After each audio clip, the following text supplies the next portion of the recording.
Le pouvoir est la capacité d'imposer sa volonté malgré les obstacles qui s'y opposent.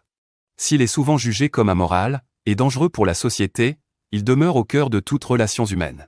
Les rapports de pouvoir sont donc inévitables en société.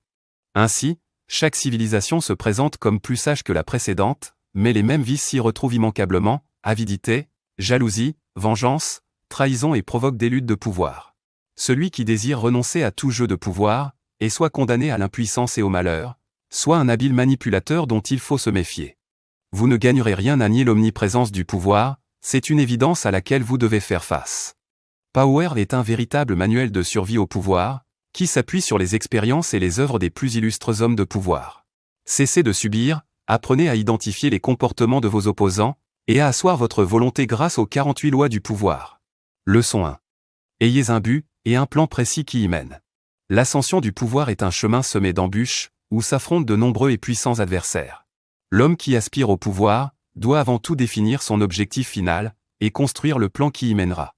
Chaque étape du plan doit conduire à l'objectif en tenant compte des obstacles potentiels, des revers éventuels et des conséquences des actions menées.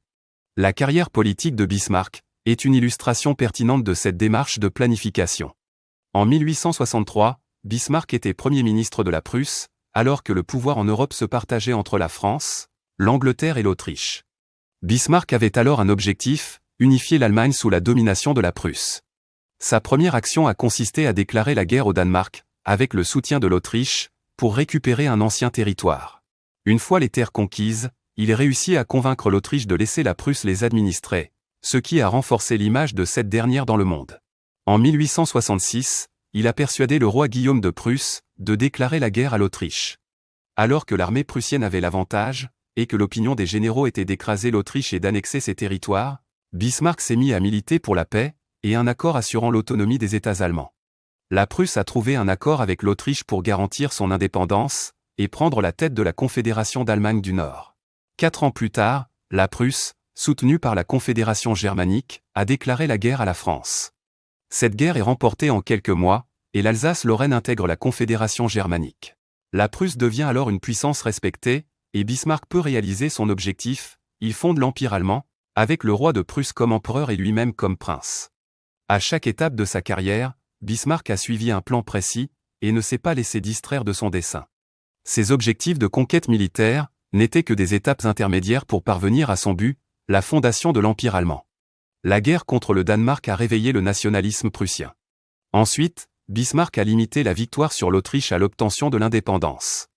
Enfin, lors du conflit avec la France, il s'est opposé à l'annexion de l'Alsace-Lorraine, qui s'est faite sous l'impulsion des généraux. Son unique but était de rassembler les peuples allemands pour l'avènement de l'Empire. Un bon plan se construit à partir d'une vision pragmatique à long terme. En outre, sachez que vos actions comptent autant que votre inaction. Gardez votre objectif final en tête, et évitez les actions inconscientes qui ne le servent pas directement.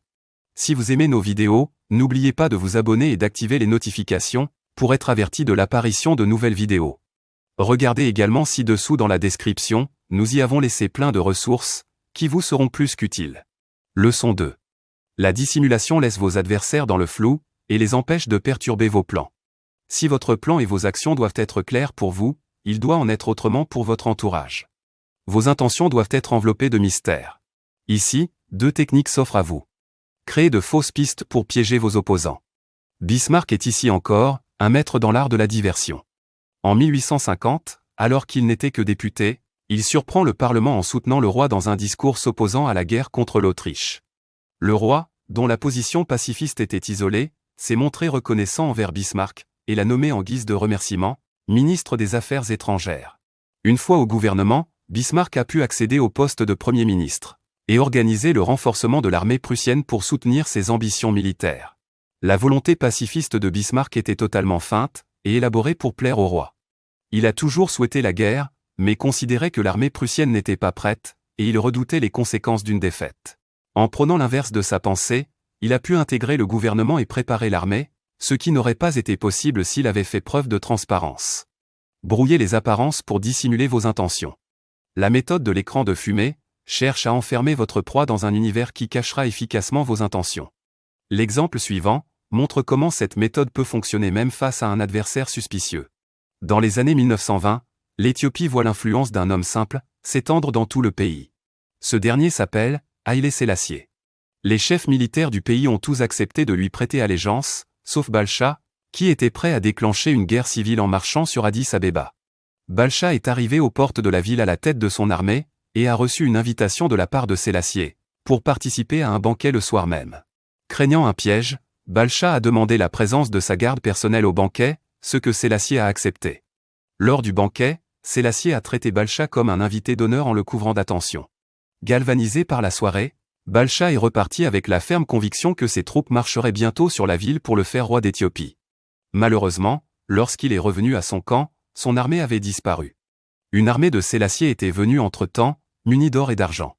Elle avait acheté toutes les armes des soldats, qui s'étaient alors dispersés. Balcha s'est ainsi retrouvé pris en étau sans moyen de se défendre, et a été forcé de capituler. En traitant Balcha comme un souverain, et en accédant à toutes ses demandes, Sélassié est parvenu à créer un écran de fumée qui a dissipé les craintes de Balcha concernant le banquet. Mis en confiance, il n'a jamais soupçonné que le piège n'était pas là où il l'attendait. Comme le montre cet exemple, l'écran de fumée est particulièrement efficace lorsqu'il crée un environnement familier pour la victime. À la différence des leurres qui divertissent, l'écran de fumée endort l'adversaire qui ne voit pas le piège se refermer sur lui. Maintenir vos adversaires dans le flou vous permettra de gagner en liberté d'action. Vos intentions doivent transparaître seulement, lorsque plus rien ne peut vous empêcher de les concrétiser. Leçon 3.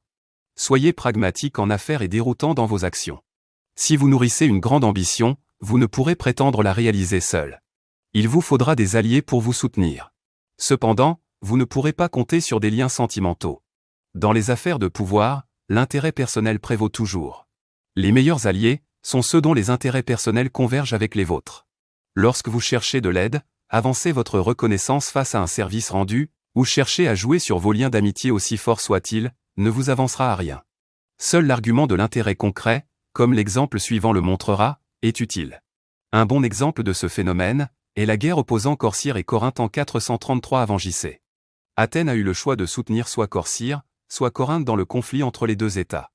La puissance militaire d'Athènes ferait inévitablement pencher la balance en faveur de l'allié qu'elle choisirait. Historiquement, Corinthe était un État ami d'Athènes. Corinthe a donc insisté sur ce lien, en rappelant à Athènes les innombrables services rendus par les Corinthiens aux Athéniens. De son côté, Corcyre a fait valoir la puissance de sa flotte, et le fait qu'une alliance militaire donnerait un avantage à Athènes sur sa cité rivale, Sparte.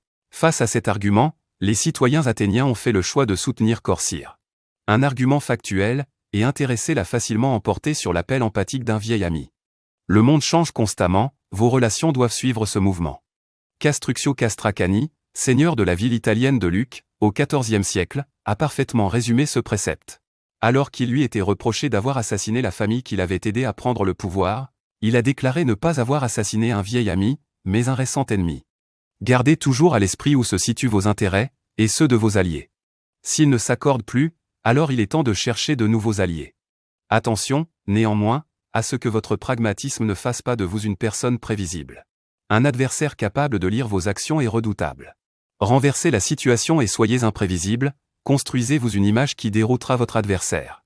Par exemple, lors des finales mondiales d'échecs de 1972, Boris Spassky, champion du monde sortant, a affronté Bobby Fischer dans ce qui est considéré comme le match du siècle. Spassky n'avait jamais perdu contre Fischer et faisait figure de favori, malgré la forme affichée par son adversaire américain. Le match a été le théâtre de multiples péripéties. Tout d'abord, il n'a pu débuter qu'après plusieurs semaines de négociations avec Fischer, qui se plaignait de l'organisation. Le jour de la première rencontre, Fischer se présente avec un fort retard et évite le forfait de quelques minutes. Boris Spassky remporte cette première manche, après plusieurs erreurs grotesques de Fischer. Après cette défaite, Fischer reprend ses revendications concernant l'organisation et exige plusieurs changements, comme le retrait des caméras. Fischer essuie un refus, et décide de déclarer forfait pour la deuxième manche. La suite de la rencontre étant dans une impasse, Spassky accepte de jouer la suite de la finale dans une arrière-salle sans caméra, selon les souhaits de Fischer. La troisième partie voit un Fischer féroce, et inconvenant dominer Spassky. Il a ainsi célébré sa victoire sur le Russe en hurlant, et en se frappant la poitrine. Par la suite, Fischer a poursuivi son entreprise de perturbation contre Spassky. Il n'a jamais utilisé deux fois la même variante d'ouverture au cours de la finale, ni aucune de celles qu'il utilisait depuis le début de sa carrière. Spassky perdit tous ses moyens, et Fischer est déclaré champion du monde en ayant remonté un score de 2-0, ce qui ne s'était jamais vu. L'imprévisibilité perturbe l'adversaire et l'oblige à se concentrer sur vos actions au détriment des siennes. À vous alors d'exploiter la moindre de ces erreurs pour le vaincre. Leçon 4. Apprenez la patience et identifiez le bon moment. Votre réussite dépend de votre maîtrise du temps. Le temps est un concept subjectif qui dépend de votre état d'esprit. Il peut paraître rapide lorsque vos sens sont troublés, mais devient bien plus lent avec l'habitude. Le pouvoir s'articule autour de 3 temps, qui réclament des aptitudes bien distinctes. L'affût, une période d'attente et d'observation, qui peut s'étendre sur plusieurs années, et mettra votre patience à contribution. La traque, une période offensive et rapide, où la situation vous permet de bousculer votre adversaire. L'hallali, le moment de porter les stockades. Aucune hésitation n'est alors permise, vous devez frapper fort et immédiatement. L'affût est avant tout une position défensive, qui permet de prendre le recul nécessaire sur la situation, afin d'en tirer profit. Après avoir finement observé, vous pouvez vous lancer dans la traque, et ce dès que le contexte vous paraît favorable, ou défavorable à votre adversaire. Durant la traque, vous devez dicter votre rythme. Faites en sorte que les événements s'accélèrent, pour prendre votre adversaire de vitesse, et le forcer à sortir de sa zone de confort. Une fois en position d'en finir, n'ayez aucune pitié. L'hallali s'exécute sans attendre, écrasez votre ennemi, et assurez-vous qu'il ne subsiste aucune trace de lui. L'histoire de la Chine a donné une belle illustration de ce principe. La maîtrise des 3 temps affichée par Mao Zedong lui a permis d'imposer son régime durablement. Lorsque la guerre civile, qui opposait les communistes de Mao Zedong aux nationalistes de Chiang Kai-shek, a éclaté en Chine, les partisans de Mao ont été chassés et poursuivis par l'armée nationaliste. Cette retraite, la longue marche, a coûté la vie à de nombreux communistes, mais l'invasion du Japon en 1937 a forcé les nationalistes à mettre fin à la traque pour repousser l'envahisseur. Les nationalistes ont vaincu les Japonais, mais ils étaient affaiblis, alors que les communistes en avaient profité pour reconstituer leurs forces. Les communistes ont harcelé les nationalistes, jusqu'à les chasser hors du territoire. Il ne reste rien, dans la Chine actuelle, du régime nationaliste. Un ennemi battu que vous laissez survivre, reste une menace. Mao Zedong l'avait bien compris, et il ne laissa pas passer l'opportunité de se débarrasser des nationalistes, desquels s'est présenté. Il les a non seulement chassés, mais a également veillé à effacer toute trace de ce régime. Leçon 5. Le rythme du pouvoir oscille entre démonstration de force et ruse. Obtenir la victoire est enivrant, et procure un sentiment d'invincibilité dangereux. Plus rien ne vous effraie, et votre soif de nouvelles conquêtes ne connaît plus de limites. Les exemples de puissance, qui se sont effondrés par excès d'arrogance, sont légion. À l'époque de la Grèce antique, par exemple, suite à une série de victoires sous le commandement de Périclès, Athènes se voyait poursuivre ses manœuvres militaires pour s'emparer de l'Égypte, de la Sicile, et dominer la Perse. Périclès est parvenu à endiguer cette soif de pouvoir, en apportant quelques victoires faciles, et en alertant ses concitoyens sur les dangers d'un orgueil démesuré. Après sa mort, plus personne ne s'est opposé à cette volonté de conquête, et Athènes a lancé l'invasion de la Sicile. Cette expédition sera un désastre, de plus elle ravivera les hostilités avec Sparte, ce qui conduira à la chute de l'Empire athénien. La préservation du pouvoir est fortement tributaire de la modération. Il faut savoir vous arrêter à temps, pour mesurer la situation, et ne pas vous laisser entraîner dans des conflits secondaires. Le pouvoir vous donne l'avantage de choisir vos batailles. Ne succombez pas à vos désirs, si le jeu n'en vaut pas la chandelle, ou si l'issue est incertaine. La plupart du temps, mépriser l'objet de votre irritation suffit. Louis XIV était un maître en la matière, et n'accordait aucune attention à ceux qu'il n'aimait pas. Il affirmait ainsi sa supériorité, et conservait toute sa splendeur en ne s'abaissant pas à des chamailleries inutiles. Vouloir poursuivre une dynamique de victoire, et engager toujours plus de fronts constitue des démarches vouées à l'échec. L'utilisation systématique de la force engendre inévitablement une réaction que vous ne pourrez contenir indéfiniment. Une bonne gestion du pouvoir doit alterner entre force et ruse, afin d'assurer pérennité voire prospérité. Lorsque la force vous ordonne d'écraser vos ennemis, la ruse vous invite à les utiliser à votre avantage. Un bon ennemi vaut mieux qu'un mauvais ami. Apprenez à transformer vos ennemis en alliés, et vous obtiendrez de leur part une loyauté indéfectible. Par exemple, la fin de la dynastie des Han, en Chine, a été suivie d'une longue période d'instabilité pour le pays. Les empereurs étaient renversés par leurs généraux, le plus puissant de ces généraux se proclamait empereur, puis était à son tour renversé quelques années plus tard. La position d'empereur était alors peu enviable, car elle condamnait son détenteur à l'isolement politique, et aux intrigues d'adversaires avides de pouvoir. Ainsi, en 959, le général Zhao Kuang est déclaré empereur. Il réunit alors l'ensemble des généraux lors d'un banquet fastueux, et leur propose d'abandonner leur commandement contre des terres et une rente à vie. Le lendemain, l'ensemble des généraux a démissionné pour se retirer dans les demeures promises. Zhao Kuang s'est ainsi débarrassé d'ennemis potentiels pour en faire de loyaux sujets. Par la suite, Zhao Kuang a conservé cette stratégie et l'a appliquée à plusieurs reprises. Lorsque les ennemis vaincus venaient se soumettre à lui, au lieu de les punir, Zhao Kuang les recevait comme des invités d'honneur. Par exemple, Zhao a un jour obtenu les preuves d'un complot. Il a alors pris l'initiative de recevoir le chef des conspirateurs et de le traiter comme un ami. Zhao est même allé jusqu'à lui offrir un cadeau, avec instruction de ne l'ouvrir qu'après son départ. Le cadeau contenait les preuves du complot. Une fois encore, la générosité de l'empereur a changé le traître en allié. En offrant ses faveurs à ses opposants, alors qu'il était en position de les écraser, Zhao Kuang générait une reconnaissance sans limite de ses anciens ennemis. Il a ainsi mis un terme à la période de violence qui secouait la Chine, et a instauré une dynastie qui a régné pendant 300 ans. Lorsque vous êtes au pouvoir, vos amis attendent tout de vous. Ils désirent de plus en plus de faveurs, et se vexent si elles ne sont pas à la hauteur de leurs attentes. À l'inverse, vos ennemis n'attendent rien, et craignent chacun de vos gestes. Utilisez vos ennemis, traitez-les bien et vous gagnerez d'eux un soutien fidèle. Par contre, prenez garde à vos amis, qui pourraient vous trahir en considérant que vous n'êtes pas suffisamment généreux envers eux. Leçon 6. Manipuler en donnant l'impression du choix. Le meilleur moyen de contrôler vos adversaires est de leur donner l'illusion du choix. Pour cela, il vous faudra établir un cadre qui vous permettra de diriger votre adversaire vers votre volonté. Cette tactique peut revêtir plusieurs formes. Mettre en valeur votre proposition, dans un panel pauvre. Henry Kissinger, secrétaire d'État américain, était très attaché à cette technique, lorsqu'il conseillait le président Nixon. Considérant avoir une meilleure vision que le président, il présentait pour chaque cas, 3 ou 4 propositions. Il se gardait bien de faire connaître ouvertement sa position, car Nixon manquait de confiance en lui, et aurait refusé de le suivre. Ses présentations faisaient donc toujours apparaître sa position, comme la plus raisonnable, alors que les autres étaient bancales. Nixon avait alors l'impression de gouverner, alors que toutes ses décisions étaient contrôlées par Kissinger. Cette tactique est excellente face à un supérieur hiérarchique, elle permet de décider, et de conserver une image de serviteur modèle. Changer d'angle d'attaque. John Rockefeller souhaitait prendre le contrôle des compagnies pétrolières, mais toutes tentatives ouvertes de rachat étaient condamnées à échouer.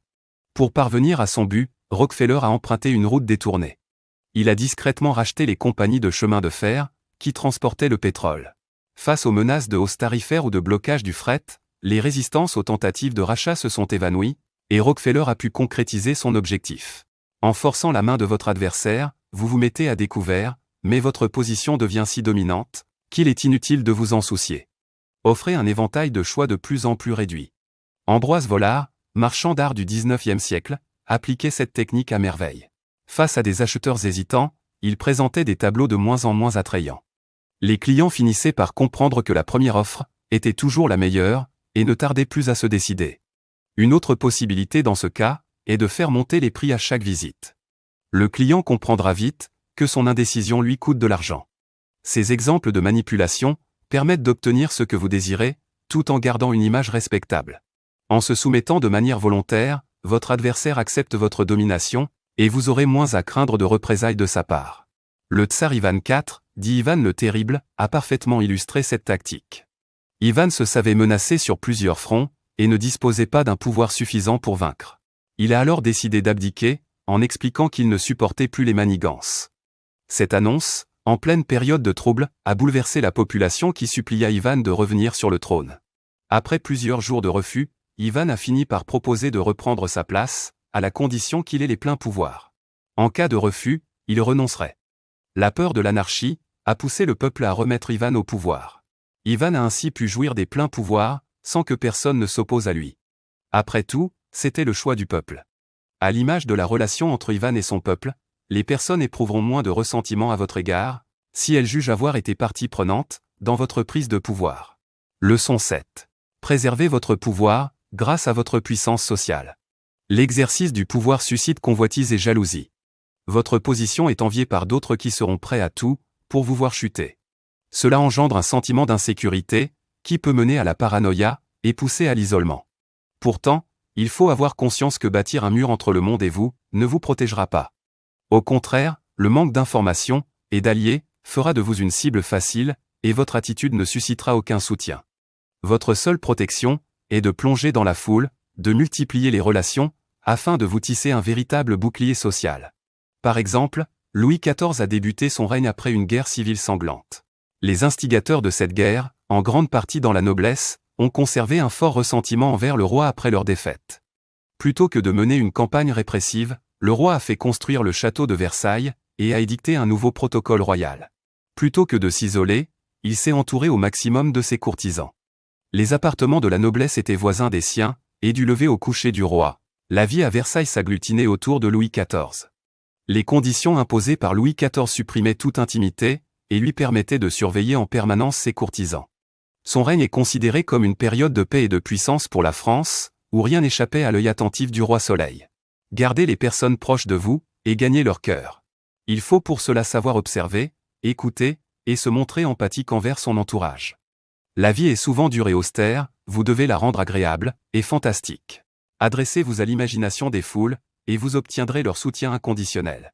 Celui qui attise l'imaginaire, deviendra un objet de fascination, comme Mata Hari l'a été à son époque.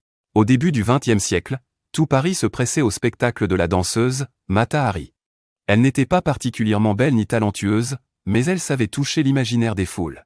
Elle a subjugué Paris avec des spectacles exotiques, inspirés de sa jeunesse en Orient. Elle est devenue une idole très sollicitée, avant que sa condamnation pour espionnage ne révèle sa véritable origine, la Frise, une région au nord des Pays-Bas. La séduction par l'imaginaire est un processus fantastique qui demande une certaine rigueur.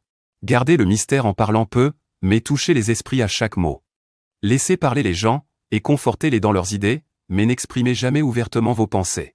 Votre amitié doit être intéressée, profitez des conversations pour récupérer des informations sans contrepartie. Le diplomate français Talleyrand était fort habile à ce jeu, il avait la réputation d'être de bonne compagnie, alors qu'il ne parlait que très peu. Il laissait ses interlocuteurs s'exprimer, leur glisser une fausse confidence, et ainsi il gagnait leur confiance. En retour, il recevait des secrets qu'il savait interpréter, et qui lui conféraient un avantage certain. Ce jeu reste tout de même un jeu dangereux. Prenez garde aux envieux et aux jaloux. Si vous brillez trop, quel que soit votre talent, vous vous attirerez des ennemis. Laissez quelques os à ronger à vos opposants. Mettez en avant quelques défauts, ou échecs. Lorsque le pouvoir est trop manifeste, il alimente les intrigues. L'exemple suivant vous montrera comment se servir de son image, pour atténuer la visibilité de son pouvoir, et ainsi se préserver des machinations. Cosme de Médicis, fondateur de la dynastie Médicis, était un homme de grande richesse. Pourtant il ne circulait dans Florence que modestement vêtu, et s'inclinait devant les passants plus âgés que lui. Il donnait une image d'homme modeste, alors qu'il détenait le pouvoir absolu sur le commerce à Florence. Il fit construire un palais à son image, sobre à l'extérieur, mais luxueux à l'intérieur. Ce double jeu lui a permis de régner 30 ans, sans susciter de jalousie, et d'être à l'origine d'une des dynasties les plus puissantes d'Europe. Vous assiérez votre pouvoir par la confection d'un cocon social, qui vous préservera des conflits, et diffusera une image d'exemplarité, et de probité. Comme Cosme l'Ancien, comptez plus sur votre comportement que sur vos relations sociales, pour voir votre pouvoir perdurer. Leçon 8. Construisez et consolidez votre réputation. Attaquez celle de vos adversaires. La réputation est la base du pouvoir. Elle peut vous amener à faire paraître bien plus grand que vous ne l'êtes. Le crédit qui accompagne une excellente réputation facilite vos actions et décourage vos adversaires. A contrario, si votre réputation est compromise, vous perdrez en influence et verrez les obstacles se multiplier. Prenez grand soin de votre réputation. Veillez sur elle, comme sur votre trésor le plus précieux. Pour s'épanouir et marquer les esprits, la réputation a besoin d'éléments factuels d'admiration. Seuls vos actes peuvent nourrir efficacement votre réputation. Cependant, il n'est pas nécessaire de vous épuiser au travail. Il suffit juste que le mérite vous revienne. Un parfait exemple de cela est celui de Thomas Edison et de Nikola Tesla. Le monde se souvient parfaitement de Thomas Edison et le considère comme l'un des plus grands inventeurs de tous les temps. Nikola Tesla a quant à lui laissé un souvenir moins glorieux, malgré son génie. Tesla était employé de la Continental Edison. À cette époque, Edison vient de mettre en place le réseau électrique basé sur le courant continu. Ce système, ne permettant pas d'adapter la tension, comporte de nombreuses contraintes et entraîne de fréquents accidents. Tesla propose alors à Edison de concevoir un nouveau réseau basé sur le courant alternatif. Bien que défenseur du courant continu, Edison permet à Tesla de développer son idée et lui promet même $50 000 s'il réussit. Après un travail acharné, Tesla parvient à mettre au point cette technologie. Edison félicite son employé, mais refuse de payer la prime qui n'était pour lui qu'un trait d'humour. Insulté, Tesla démissionne et rejoint George Westinghouse pour poursuivre le développement de son invention. Edison se livre alors à une campagne de calomnie visant à saboter la réputation de Tesla et de son invention.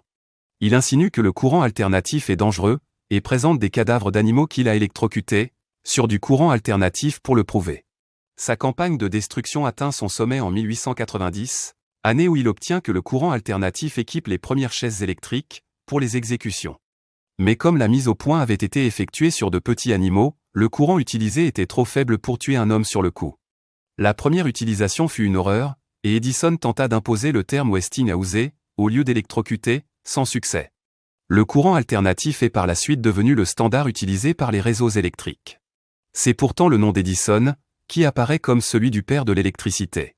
Quant à Nikola Tesla, il s'est épuisé toute sa vie au développement de nouvelles technologies, que d'autres venaient s'approprier par la suite. Il est mort dans la misère, sans qu'aucune de ses découvertes ne porte son nom. Edison avait compris qu'il était plus rentable de laisser ses employés effectuer le gros travail, pour ensuite s'accaparer les résultats et les honneurs. Le gain pour la réputation est double. Les esprits sont marqués d'une part par le travail titanesque accompli, mais surtout par la facilité qui émane de son créateur. Une fois votre réputation établie, comportez-vous comme un courtisan. Soyez un caméléon, adaptez-vous à votre auditoire pour satisfaire ses attentes. Adhérez à votre temps en vous drapant dans les opinions en vogue, mais gardez-vous d'exprimer ouvertement des convictions. Vous ne savez pas de quoi demain sera fait, et les convictions d'un jour peuvent entraîner votre chute le lendemain. Adoptez des positions vagues, mais ne vous engagez jamais au point de vous compromettre. Si vous êtes démasqué et que la situation discrédite votre réputation, deux solutions s'offrent à vous. Désignez un bouc émissaire. Tous les grands ont toujours gardé un fusible, qui assumait les erreurs à la place de leur maître. Utilisez la ruse, pour faire effectuer le sale travail, par d'autres. César Borgia savait parfaitement utiliser ces techniques, pour sauvegarder son intégrité.